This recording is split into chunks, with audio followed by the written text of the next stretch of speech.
कि कानून व्यवस्था तो बदतर से बदतर हो गई है।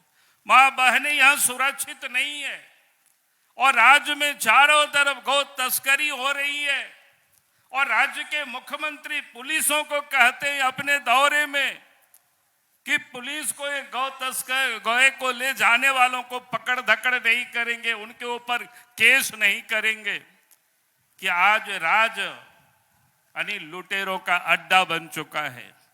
और इसलिए मैं आखिरी में देश के गृह मंत्री जी से मैं जरूर विनम्र प्रार्थना करता हूं, झारखंड की जनता की ओर से मैं कर रहा हूं, क्योंकि जिस प्रकार से आपके नेतृत्व में, देश के प्रधानमंत्री नरेंद्र मोदी जी के नेतृत्व में आज इस देश में चाहे 370 हो, चाहे राम मंदिर हो, चाहे बहुत सारे, चाहे नॉर्थ ईस्ट की समस्या का आप सबने मिलकर के समस्या की आप दोनों ने, मैं कहूंगा कि इस राज्य में जो आज लुटेरी सरकार है उस सरकार से आप हमें निजात दिलावे, यही निवेदन और यही अपील करके मैं अपनी बातों को समाप्त करता हूं। बहुत बहुत धन्यवाद। जय हिंद, जय झारखंड, जोहार। मुझे बाबूलाल जी ने कहा सरकार बदल दो। बाबूलाल जी, लोकतंत्र है, सरकार मैं नहीं बदल सकता, मगर मैं इतना जरूर कहता हूं कि इस बार जो परिणाम आने वाले हैं, झारखंड की सरकार निश्चित रूप से परिवर्तन करने जा रही है।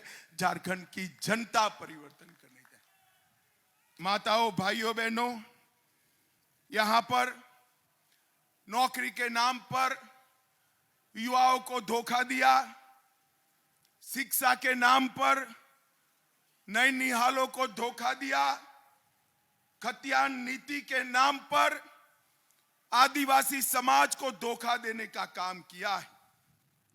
ये चाईबासा पूरा क्षेत्र, उसकी बंदोबस्ती 1964 में हुई है। मेरे हो जनजाति के भाई बहन कान खोलकर सुन ले, सरकार क्या कर रही है। पूरी बंदोबस्ती 1964 में हुई है। अब ये कहते हैं 1932 के खतियान के आधार पर ही नौकरी देंगे, तो चाईबासा वालों को नौकरी मिलेगी भाई?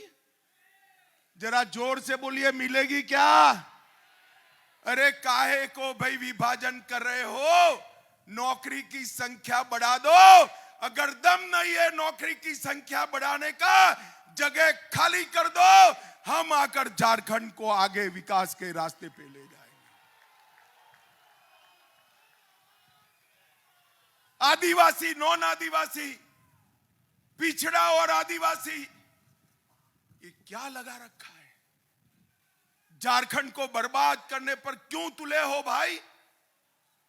झारखंड वालों ने ही वोट देकर आपको मुख्यमंत्री बनाया था और आपने मुख्यमंत्री बनने के बाद पूरी की पूरी झारखंड सरकार लुटेरों के हाथ में, दलालों के हाथ में दे दी।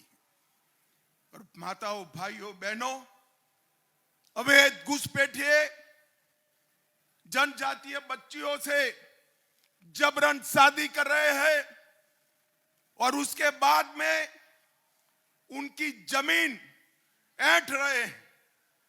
मैं आज चेतावनी देना आया हूं हेमंत सरकार को कि घुसपैठियों की इस हिमाकत को रोकिए, वरना झारखंड की जनता आपको माफ नहीं करेगी। वोट बैंक की लालच जनजाति के हित से बड़ी नहीं हो सकती, और आपने तो आदिवासी होकर एक काम किया है।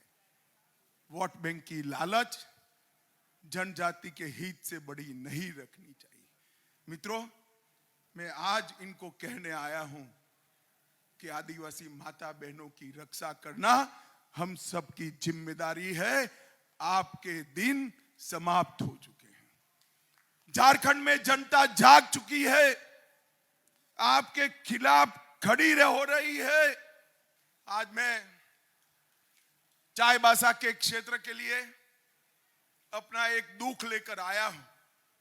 प्रधानमंत्री मोदी जी ने खदानों के क्षेत्र में और विशेषकर आदिवासी भाइयों बहनों के लिए डिस्ट्रिक्ट मिनरल फंड बनाया था। वो डिस्ट्रिक्ट मिनरल फंड का प्राथमिक सूत्र था कि वो इसके लिए कल्याण होगा, इसके कल्याण के लिए खर्च किया जाएगा जहां पर खदानों के कारण आदिवासी भाई बहन विस्थापित हुए। कुल मिलाकर देश भर में 63,858 करोड़ रुपया डिस्ट्रिक्ट मिनरल फंड का आया और झारखंड के हिस्से 8,301 करोड़ रुपया है। रघुवर सरकार थी तब तक तो सब कुछ ठीक चला, मगर जैसे ही हेमंत सरकार आई उसने डिस्ट्रिक्ट मिनरल फंड के सारे नॉर्म्स बदलकर यहां पर उन्होंने इसमें एमपी एमएलए डीएमएफटी फंड में मनमानी योजना बनाकर खर्च किया और वहां पर लूट खसोट करने का कार्यक्रम करा है। मुझे बताए चाईबासा वाले, मोदी जी ने जो फंड आदिवासियों के लिए भेजा है, ट्राइबल के लिए भेजा है, जनजातीय भाइयों बहनों के लिए भेजा है, ये इनकी लूट खसोट के लिए हो सकता है क्या? जरा जोर से बोलिए, हो सकता है क्या? आप इसके साथ सहमत हो क्या? अरे हेमंत जी, चाईबासा की आवाज सुन लो, ऐसा मत समझिए जनजातीय भाई बहन कुछ देखते नहीं है, समझते नहीं है। आपकी ये जेब भरने की योजना है, उनको सब मालूम है। जब आप मैदान में आओगे चुनाव के तब मालूम पड़ जाएगा। माताओं भाइयों बहनों, इस क्षेत्र के अंदर घुसपैठ के माध्यम से, शादियों के माध्यम से जमीन हड़पाने का जो प्रयास चल रहा है, भारतीय जनता पार्टी इसकी घोर निंदा करती है और हम इसके खिलाफ संघर्ष भी करेंगे। हेमंत भाई, एक बार आपने क्या किया वो जरा हमारे झारखंड के लोगों को बता देना। ऐसा मत मानिए भाई कि उसने कुछ नहीं किया है, उन्होंने भ्रष्टाचार किया है। उन्होंने आदिवासी जमीन घुसपैठियों को देने का काम किया है। उन्होंने जनजातीय महिलाओं के अधिकार का रक्षण करने की जगह अपनी वोट बैंक की राजनीति करना तय किया है।